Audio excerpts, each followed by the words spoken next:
अगर आप इस स्कूटर को सेकेंड हैंड खरीदना चाहते हो तो इस वीडियो को एंड तक देख लेना। तो ये आपका क्लेम्ड माइलेज है 5 साल के अंदर। अंदर यस।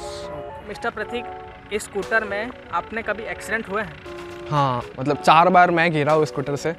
नमस्ते दोस्तों, स्वागत है आपका हमारे ऑटो कॉन्सेप्ट्स पर। आज हम आपके लिए लाए हैं जुपिटर 110 और ये जो गाड़ी है काफ़ी पुरानी है। अगर आप इस स्कूटर को सेकेंड हैंड खरीदना चाहते हो तो इस वीडियो को एंड तक देख लेना, क्योंकि मिस्टर प्रतीक ने इस स्कूटर को 5 साल चलाया है और ऑलमोस्ट 45-50,000 किलोमीटर चला लिया है। सो इनसे अच्छा रिव्यू और कोई नहीं दे सकता। आपके मन में कोई भी सवाल हो तो वो आप मेरे को कमेंट करके पूछ सकते हो, और वैसे तो मैं इनसे काफ़ी सारे सवाल पूछने वाला हूँ। और दोस्तों इस वीडियो को आप एंड तक देख लेना, और अगर आपने हमारे चैनल को सब्सक्राइब नहीं किया तो प्लीज़ हमारे चैनल को भी सब्सक्राइब कर लेना।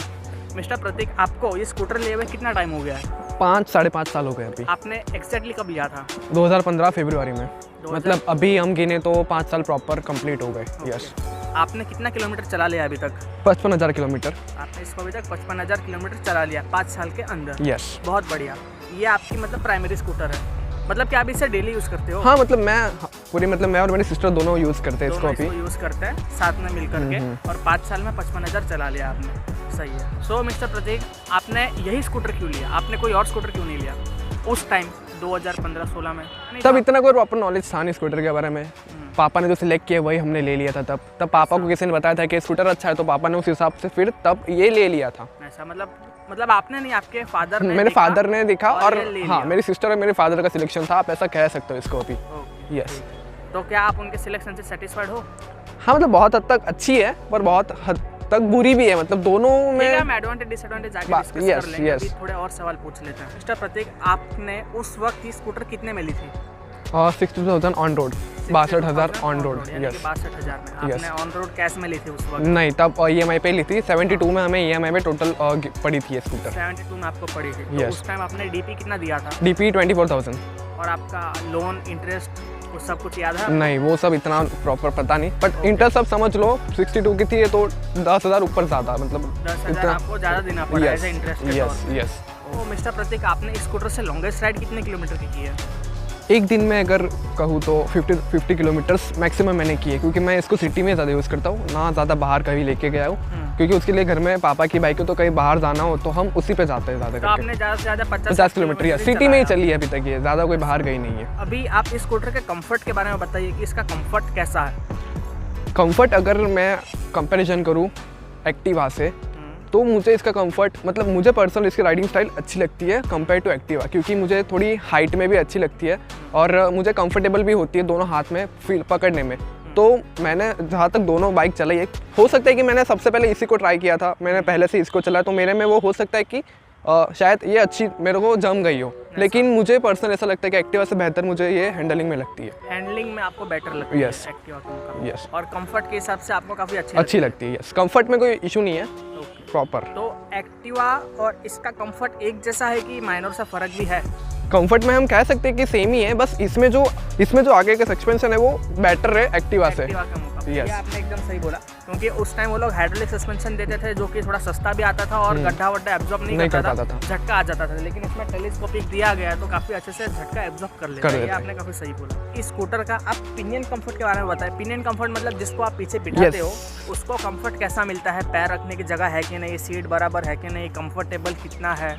पर्सनली मेरी हाइट 5 फीट 10 इंच के आसपास है, तो मैं अगर बैठता हूँ तो आधी सीट तो मैं घेर लेता हूँ आराम से, क्योंकि मेरे पैर आगे टच ना हो इसलिए, तो मैं थोड़ा पीछे से बैठता हूँ। तो अगर मेरे पीछे भी कोई बैठ रहा है, अगर कोई मेरी मम्मी बैठ रही है, तो भी उनको कंफर्टेबल होता है, कोई प्रॉब्लम नहीं होती है। मैंने मेरे दादी को बिठाया, उनको भी कंफर्टेबल था, कोई प्रॉब्लम नहीं थी। तो पिलियन कंफर्ट में ये प्रॉपर है, उसमें कोई प्रॉब्लम नहीं है, स्पेस का भी कोई इशू आता नहीं है। आपने इस स्कूटर में कुछ मॉडिफिकेशंस करवाया या नहीं, एक्सेसरी लगवाया? नहीं, पूरा जो है वो कंपनी है, पूरा स्टॉक बाइक, स्टॉक स्कूटर आपका, आपने कुछ भी एक्स्ट्रा नहीं करवाया। सो मिस्टर प्रतीक, अभी मेरे को इस स्कूटर के कुछ ऐसे फीचर्स के बारे में बताओ जो कि आपको सबसे अच्छा लगता है और सबसे कन्वीनियंट लगता है। इसके मेन 2 फीचर्स हैं मुझे बहुत सही लगते हैं, जो कि मतलब समझ सकते हो कि सबसे पहले इसी में आए थे। पहला इसका एक्सटर्नल फ्यूल कैप, ठीक है। ये इसका प्रॉपर है, जो पहले सबसे पहले इसी ने इंट्रोड्यूस करा था मार्केट में, और ये इसका जो कह सकते हो प्लस पॉइंट था। और दूसरी मुझे इसकी खास बात लगती है कि अगर समझ लो कभी सेल बिगड़ गया, तो हमें किक मारने के लिए गाड़ी को डबल स्टैंड पे करके जरूरी नहीं है कि हम डबल स्टैंड पे करें फिर और किक मारें। इसमें हम खड़े खड़े किक मार सकते हैं, और वो मुझे उसका बहुत प्लस पॉइंट लगता है कि हाँ सही है। वैसे भी पहले डबल स्टैंड पे लगाओ फिर किक मारो, ये थोड़ा क्योंकि इजीली अगर ये बिगड़ गया तो कोई लड़की, मेरी सिस्टर डबल स्टैंड पे नहीं कर पाती, तो अगर उसकी समझ लो सेल नहीं लग रहा तो वो कैसे करेगी। तो उसके लिए वो एज अ गर्ल अगर हम समझ सकते तो उसके लिए बहुत सही फीचर है। और एक्सटर्नल फ्यूल कैप का भी आपने सही बोला कि उस टाइम सबसे पहले इसने इंट्रोड्यूस किया था, डायरेक्ट पेट्रोल पंप पे जाओ कि घुमाओ और ये डायरेक्ट खुल गया, बैठे बैठे ही, किसी को उतरने की जरूरत नहीं, कुछ नहीं, इजी टू यूज, कोई टेंशन नहीं, इसलिए मुझे वो अच्छा लगता है।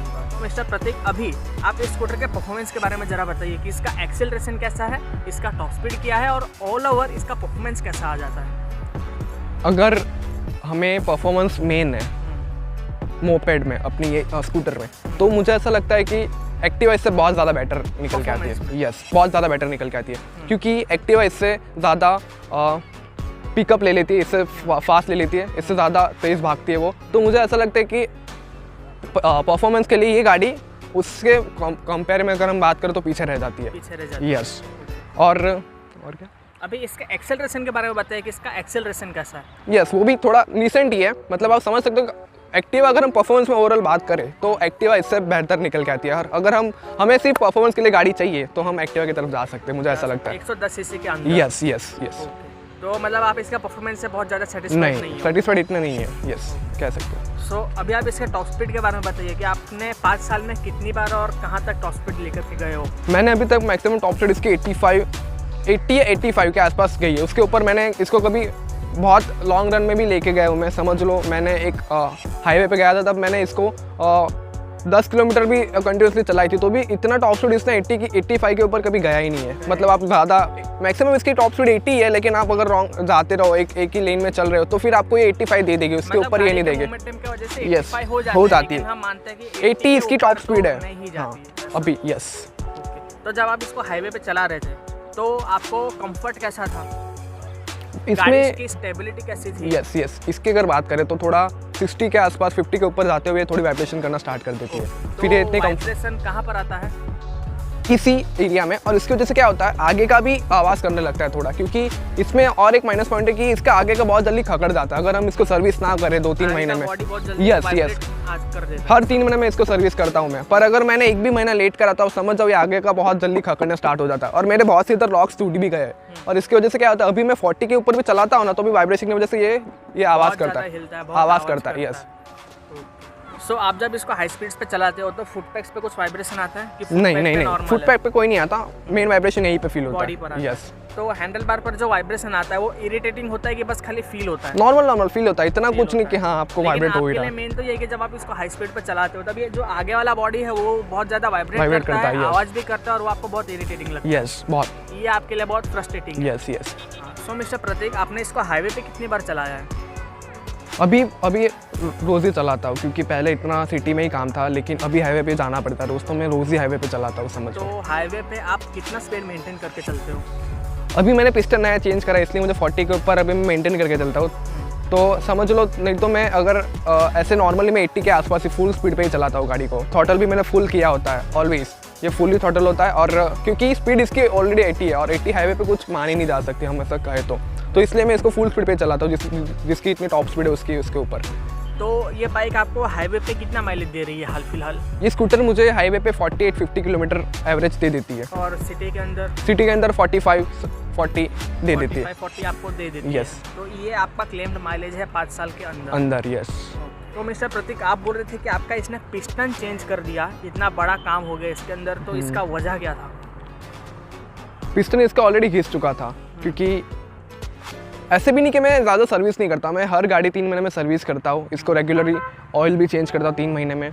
बस इस बार मैंने थोड़ा ऑयल 1 महीना लेट कर दिया, टाइम नहीं मिला, तो 4 महीने ऑयल का चला गया वो टाइम पीरियड, तो इसमें ऑयल आई थिंक ऑयल ख़राब हो गया था इसका, तो इसी वजह से पिस्टन घिस गया और उसको चेंज करवाना पड़ा। तो आपने पिस्टन जो चेंज करवाया सर्विस सेंटर के अंदर से करवाया या बाहर गैरेज से? तो आपका कॉस्ट कितना पड़ा? 5,500 रुपये। 5,500। यस। तो ये थोड़ा ज़्यादा महंगा हो गया। यस। और पिस्टन खराब होना वैसे भी समझो कि आपने 1 महीना लेट किया, फिर भी ठीक है, लेकिन इतने जल्दी तो 50,000 किलोमीटर पर पिस्टन चेंज नहीं होना चाहिए। यस। लेकिन ऐसा करना पड़ा, तो इसका इंजन टीवीएस ने हल्का सा नरम बनाया, हम ऐसा बोल सकते हैं। क्योंकि और ऐसा भी नहीं कि सर्विस गाड़ी जाती नहीं है, सर्विस भी हर 3 महीने में जाती रहती है गाड़ी, तो गाड़ी को मेंटेन भी हमने अच्छे करके रखा है, तो भी इसका पिस्टन चेंज करना पड़ा मुझे। वो थोड़ा लगा कि इसमें इंजन में थोड़ी प्रॉब्लम्स है। पिस्टन चेंज करने के पहले इसमें थोड़ा सा आवाज़ भी आता था, जो अभी पिस्टन चेंज करने के बाद बंद हो गया, उसके पहले उसमें से थोड़ा आवाज़ भी आता था गाड़ी में से। यस, और मैंने इसका बेल्ट भी 3 बार चेंज करवाया। बेल्ट आपने 50,000 किलोमीटर में 3 बार चेंज करवाया, ये तीसरी बार मैंने डाला। कॉस्ट कितना आ जाता है बेल्ट का? बेल्ट मेरे ख्याल से 250-300 का मिलता है। 250-300 का मिलता है। यस। सो मिस्टर प्रतीक, अभी इस स्कूटर के जरा ब्रेक्स के बारे में बताइए कि इसका ब्रेक्स का परफॉर्मेंस कैसा है, आपको कॉन्फिडेंस मिलता है कि नहीं, और कभी बारिश के टाइम पे स्कूटर है तो स्लिप हुआ है कि नहीं हुआ है? ब्रेक्स में भी ये थोड़ी पीछे रह जाती है, हम कह सकते हैं, क्योंकि किसके मुकाबले? एक्टिवा के मुकाबले बात करें, क्योंकि एक्टिवा में कॉम्बी ब्रेक आती है और इसमें कोई ऐसा फीचर दिया हुआ नहीं है, तो ब्रेक के मुकाबले पीछे रहती है 100%, उसमें कोई शक नहीं है। क्योंकि अगर हम गाड़ी 60 के आसपास चला रहे हैं तो हमें कॉन्फिडेंस आते हैं कि हम ब्रेक गाड़ी को रोक लेंगे तुरंत। अगर हमारे सामने सडनली कोई आ गया तो पूरे चांसेस है हम उसको ठोक देंगे, क्योंकि गाड़ी उतने जल्दी रिस्पॉन्स कर ही नहीं पाती, और हम अगर आगे का ब्रेक मार देते हैं तो हम गाड़ी स्किड कर देते हैं। और इसी वजह से मैं 3 बार इससे गिरा भी हूँ, 3 से 4 बार इससे गिरा हूँ, क्योंकि यही वजह से, क्योंकि ब्रेक इतना कॉन्फिडेंट नहीं है इसका। अगर हम थोड़ी भी स्पीड में जा रहे हैं और गाड़ी में कोई सडनली सामने अचानक आ गया या किसी ने ब्रेक मारी अपने सामने वाले बंदे ने भी, तो हम उसमें सीधी बात है, अगर हमने डिस्टेंस मेंटेन करके नहीं रखा है तो हम उसमें डालेंगे 100% की गाड़ी। ऐसा तो आपके हिसाब से ब्रेक्स इसके काफ़ी खराब है, इम्प्रूव होना चाहिए। यस, ये इम्प्रूव होना ही चाहिए। अभी शायद इसमें डिस्क ब्रेक आ गए। हाँ, अभी तो डिस्क ब्रेक आ ही गए हैं नए मॉडल में। BS6 मॉडल में तो काफ़ी कुछ इम्प्रूवमेंट हुआ है। ऑलवेज मुझे ब्रेक मारने के वक्त देखना पड़ता है कि मैं एक डिस्टेंस मेंटेन करके चलूँ सामने वाली गाड़ी से, और थोड़ा आसपास देख के चलूँ, क्योंकि अगर हम थोड़ी भी 60 के आसपास गाड़ी चला रहे तो ये तुरंत ब्रेक रिस्पॉन्स नहीं करेगी, तो इसका हमको वो देख के चलाना पड़ता है, हमें वो माइंड में कैलकुलेशन करके चलाना पड़ता है गाड़ी को। सो मिस्टर प्रतीक, आपने इसको इतना किलोमीटर चला लिया है तो आपने इसको नाइट में भी चलाया होगा। यस। तो नाइट में इसका हेडलाइट कैसा है? हेडलाइट बहुत सही है, हेडलाइट में कोई कंप्लेंट नहीं कह सकते, क्योंकि हेडलाइट अच्छा हमें विजन दे देता है, प्रोवाइड कर देता है। और इसमें और एक फीचर है कि पास लाइट तब इसमें ही था और किसी में था नहीं उस टाइम पे, अभी तो सब में आ गया। यस, तो इसमें पास लाइट और इसके हेडलाइट बहुत सही है, इसमें कोई दिक्कत नहीं है। यस, और मैंने अभी तक मेरे जो इंडिकेटर्स है उसमें भी मैंने कोई खर्चा नहीं कराया, बस मैंने एक बार हेडलाइट चेंज करा था, वही। हेडलाइट का बल्ब, तो आपका हेडलाइट का बल्ब शॉर्ट हो गया था कि क्या हुआ था? शॉर्ट हो गया था तब। यस। मिस्टर प्रतीक, अभी आप खुद चलाते हो और अपने साथ पिनियन को बिठा करके चलाते हो, तो उस वक्त इसमें कंफर्ट तो अच्छा मिलता ही है। Yes. लेकिन पावर का क्या रिस्पॉन्स रहता है? पावर भी, मेरा वेट ऑलरेडी कम ही है, अगर मैं पीछे मेरे पापा को बिठाऊँ तो पावर में थोड़ा हमें, क्योंकि मेरे पापा का वेट समझ लो 80-90 kg तक जाता है, तब हमें थोड़ा पिकअप में थोड़ा डिले और देखने को मिल जाता है। लेकिन अगर मेरे जैसा कि पीछे बंदा बैठा तो इतना कोई फ़र्क नहीं पड़ता। यस, मतलब हम डबल सीट पे चलाते तब पावर का बहुत ज़्यादा फर्क पड़ जाता है। हाँ, यस, हमको एक्सीलरेटर देना पड़ता है। यस, देना पड़ता है। सो मिस्टर प्रतीक, अभी आप मेरे को इस स्कूटर के ज़रा सर्विस के बारे में बताइए कि TVS में आपने सर्विस करवाया है तो आपको TVS का एक्सपीरियंस कैसा था, और अगर आपने बाहर भी करवाया है तो वहाँ का एक्सपीरियंस कैसा था, और कॉस्ट को ज़रा बताइए, क्योंकि मेरे को पता है आपने दोनों जगह सर्विस करवाया। यस। तो आप जब सर्विस सेंटर गए तब वहाँ का आपका एक्सपीरियंस कैसा था, पहले तो आप ये बताएं। सबसे पहले TVS की सर्विस की बात करें तो मैंने दो साल वहाँ पे करवाया, जो फ्री सर्विसेज आती है वो, और एक ही बार मैंने फिर उसमें गया था। उसके बाद फिर मैंने बाहर से ही करवाया, जो घर के नज़दीक पड़ता है वो, क्योंकि वो थोड़े घर से दूर पड़ता था तो लेने आने में प्रॉब्लम होता था, तो वो एक था, और उसमें थोड़ा कॉस्ट ज़्यादा लगता था कंपेरेटिवली हम बाहर से सर्विस कराए तो। वहाँ पे फुल सर्विस का वो लोग चार्ज करते थे 450 रुपीज़, और बाहर चार्ज करते 300 रुपीज़, और इतना कोई डिफरेंस हमें देखने को मिलता नहीं इसमें।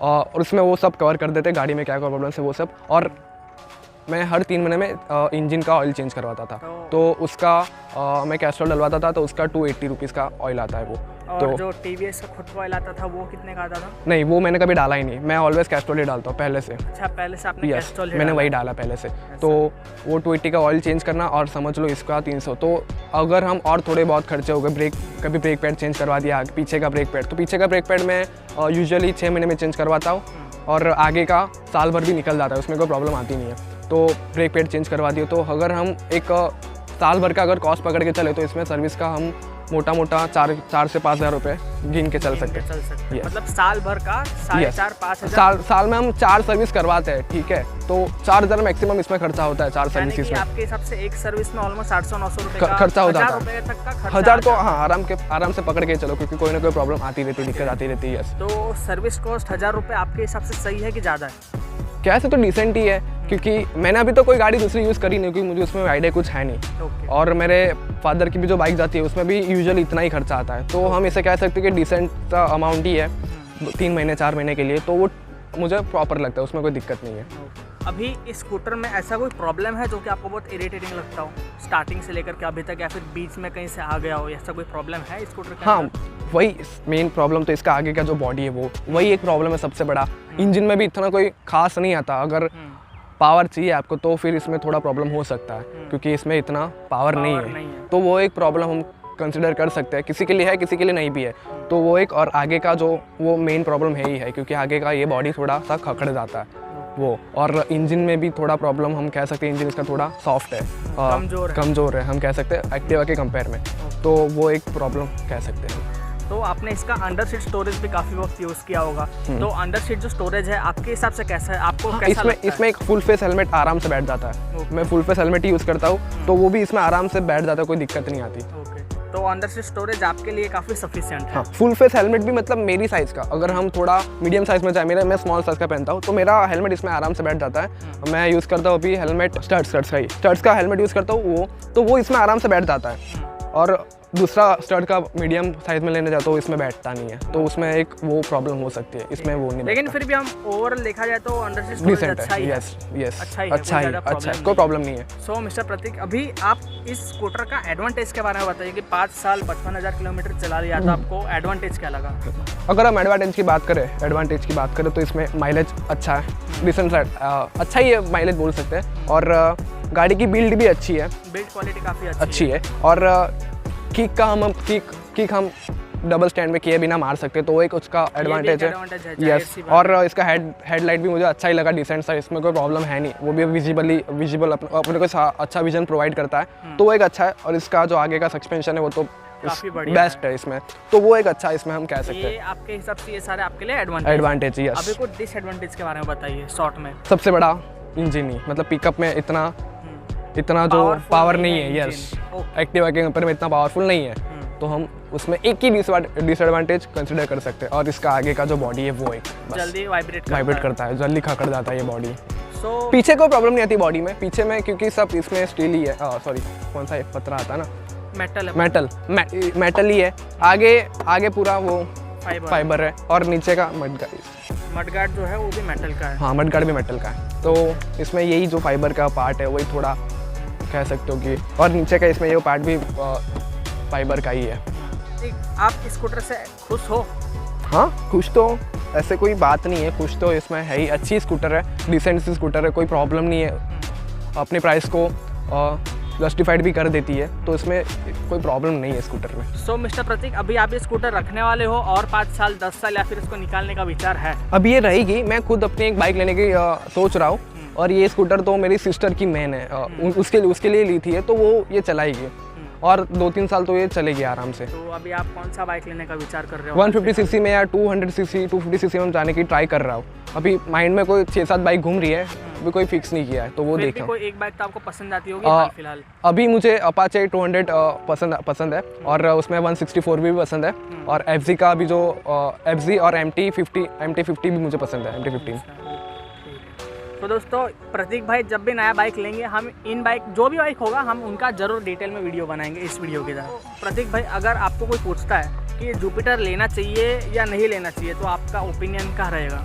मैं उसकी 2 चीज़ें पहले सुनूंगा, उसको किस वजह के लिए चाहिए। अगर उसको बिल्ड क्वालिटी अच्छी चाहिए, अगर उसको कंफर्टेबल चाहिए, तो मैं उसको सजेस्ट करूंगा कि हाँ तू ले सकता है। लेकिन उसको अगर पावर चाहिए तो मैं उसको सजेस्ट नहीं करूँगा कि जुपिटर ले, ऐसा, क्योंकि पावर ऑब्वियसली जो बंदा पावर से चलाएगा तो उसको वो ज़्यादा रफली यूज़ करेगा, तो उससे गाड़ी के जो आगे का जो पार्ट है उस पर सीधा इफेक्ट होगा, और ये ज़्यादा जल्दी खकड़ेगा, तो उसके लिए वो बेटर नहीं है मेरे ख्याल से। सजेशन मैं उसको नहीं करूँगा।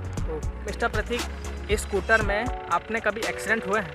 हाँ, मतलब 4 बार मैं गिरा हूँ स्कूटर से। 4 बार गिरे हो? और मैंने बोला उसका रीज़न ब्रेक ही था, क्योंकि ब्रेक इसके टाइम पे लगती नहीं है, और इसी वजह से हम गाड़ी डाल लेते हैं, स्कीड हो जाती है। तो मेरी फर्स्ट टाइम मैं गाड़ी 60 के सिटी में चला रहा था, तो मेरे बाजू में ट्रक चला, तो मुझे विजन क्लियर नहीं था कि आगे से कोई आ रहा है, तो सडनली कोई बंदा आ गया सामने, तो मैंने ब्रेक मारी तो उसकी लगी नहीं, और आगे की ब्रेक मारने की वजह से गाड़ी स्कीड कर गई, तो गाड़ी पूरी उसमें घुस गई थी। तब मुझे कुछ नहीं हुआ था, स्कूटर को भी कुछ नहीं हुआ था, बस इसका कोई मतलब थोड़ा सा भी इशू नहीं आता, सब ये घिस गया था। इसका जो बॉडी है, इसका जो मतलब ये इसको क्या बोलेंगे, ये जो गार्ड है, हाँ, इसका जो गार्ड है वो सिर्फ थोड़ा घिस गया था, और उसमें कोई प्रॉब्लम नहीं आई, ना कोई स्क्रैच आया, ना कुछ प्रॉब्लम आई। तो जो बाकी के 3 एक्सीडेंट्स थे वो भी इसी टाइप के ब्रेक हाँ, के वजह से 3 हुए थे? एक्सीडेंट जो हुए थे उसमें से मेरा अभी तक सबसे, अगर मैं बोलूँ तो मैं मेरे फ्रेंड के साथ जा रहा था, वही गाड़ी ड्राइव कर रहा था, तो वो भी हम 70 के आसपास तब थे, सिटी में ही थे, और गाड़ी हमारी ऑयल के ऊपर से स्कीड हो गई। ऑयल के ऊपर से यस, स्किड हो गई? रास्ते पे ऑयल गिरा था, तो सडनली वो सामने आया और वो उसी ने बंदे ने उसके ऊपर से टर्न मारा, तो हमारे पीछे भी 2 गाड़ियाँ गिरी तुरंत हम और उसके पीछे भी 2 गाड़ियाँ, तो हमारी गाड़ी बहुत रफ थी, तो मेरी गाड़ी गिरी तो शायद तक वो 10 से 15 फीट घिसरते स्कीड करते गई, और उसमें से पूरी चिंगारी निकलने लगी थी, इतना मतलब स्कीड हुआ था वो, और हम भी उसके साथ ही जा रहे हैं। तब लकीली हमें कुछ ज़्यादा लगा नहीं, और गाड़ी को भी कुछ नहीं हुआ इतने ज़ोर से गिरने के बाद भी, तो मुझे वो अच्छा लगा कि गाड़ी को कुछ हुआ नहीं, और ये यहाँ पे जो थोड़ा सा वो जो घिस गया है वो इसी की वजह से घिसा है, और इसका एक साइड ग्लास मिरर टूटा था, साइड ग्लास टूट गया। यस, और इसमें और ये ब्रेक टूट गया था, ये ब्रेक। मतलब इतना मतलब बड़ा एक्सीडेंट हुआ, लेकिन आपको ज़्यादा कुछ नहीं हुआ, और स्कूटर की बिल्ड क्वालिटी उस हिसाब से देखा जाए तो काफ़ी अच्छी है। हाँ, और कुछ गाड़ी मतलब इसी पे पूरा लोड ले लेती है, गाड़ी इस पे भी आने देता नहीं है और इस पे भी आने देता नहीं है, सारा का सारा काम गार्ड अपने ऊपर ले लेता है, ये गार्ड और ये गार्ड, ये दोनों गाड़ी को बहुत अच्छे से सेव कर देते हैं, कोई प्रॉब्लम नहीं आती। तो दोस्तों, अगर आप एक स्कूटर लेते हो और शोरूम वाले बोलते हैं कि आप गार्ड लगवा लो, तो आप उसको एक्स्ट्रा खर्चे में मत गिनो। जैसा कि आपने देखा, मिस्टर प्रतीक का 4 बार एक्सीडेंट हुआ है और यही गार्ड ने उनको इतनी बार बचाया है। सो आप एज ए सेफ्टी फीचर आप इसको ज़रूर लगाएं, थोड़े से पैसा एक्स्ट्रा लगते हैं तो लगा लो, लेकिन आप ये स्कूटर को ज़रूर खरीदो और आप ये गार्ड भी ज़रूर लगाओ। सो दोस्तों, थैंक यू हमारा वीडियो देखने के लिए। हमने इस स्कूटर का काफ़ी अच्छे से काफ़ी डिटेल में ओनरशिप रिव्यू बना लिया है। अगर आपको लगता है कि मैंने कोई सवाल पूछना भूल गया हूँ तो मेरा इंस्टाग्राम आईडी और मिस्टर प्रतीक का इंस्टाग्राम आईडी आपको डिस्क्रिप्शन में मिल जाएगा। आप वहाँ पर जाकर के मिस्टर प्रतीक से काफ़ी अच्छे से और डिटेल में बात कर सकते हो और वो आपके सारे सवाल के जवाब दे देंगे। दोस्तों, अगर आपको कुछ भी पूछना है तो आप मेरे से भी कमेंट्स में पूछ सकते हो। अगर आपको कोई और स्कूटर या बाइक या स्पोर्ट्स बाइक का ऐसा ही ओनरशिप रिव्यू चाहिए तो आप मेरे को कमेंट्स करके ज़रूर बताना। और दोस्तों, हमारे चैनल को सब्सक्राइब नहीं किया सो प्लीज़ हमारे चैनल को भी सब्सक्राइब कर लेना।